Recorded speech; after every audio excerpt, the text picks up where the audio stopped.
and Resian and Taiyo are there sympathizing with the loaders because they knew who their father was. In fact, later on, we are told that while talking to Resian, and I think they first talk at a cross purpose.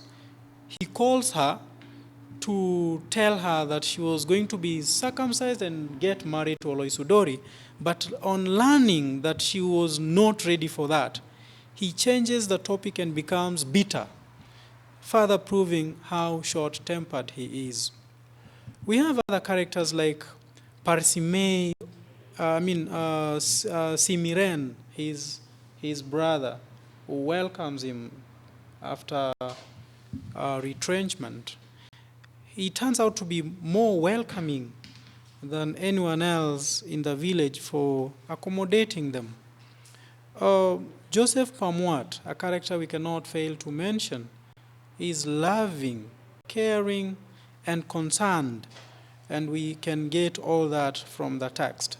Mama Milanoi, the closest female character to the two girls, turns out to be naive, and maybe we can say fearful. She can't say a word to protect her daughters from the father's hatred and maybe mistreatment. She can only do what Olekaelo says. And in fact, this one renders her submissive. So I would urge our students, teachers, and viewers to do more research into the character traits of the characters presented, because we can never exhaust these. I want to add on what Mr. Afula has said about characters and characterization. The easiest way of understanding characters in this text is separating them, divorcing them from each other, if I can borrow that word. You take the protagonists on one side, and then you take the antagonists on another side. We can talk about the aspects of culture and those who support the archaic cultures, and the protagonists who are fighting that particular culture. Antagonists, we can put Mama Milanoi on that side, her husband, Olekaelo. We can put Oloisudori, Olarinkoi, Olarinkoi's mother, Enkamuratani, all those, whether they are shadow characters or main characters, they can be placed under antagonists in the text. Protagonists, you can place there Resian, you can place Taiyo, Minik, and Enkoitoi, and Joseph Parmuat. We can separate the two characters, the two sets of characters like that for easy understanding of the text. Something else, aside characters, it's also good to understand the places in the text, because the story starts somewhere and ends somewhere. So there is a place where the story begins, there's a place where the conflict is built, and then there is a place where the conflict is resolved. The story begins in Nakuru, so a student is supposed to understand what happens in Nakuru. I'm addressing the Nyarangis and the Alawis here and out there who are watching this.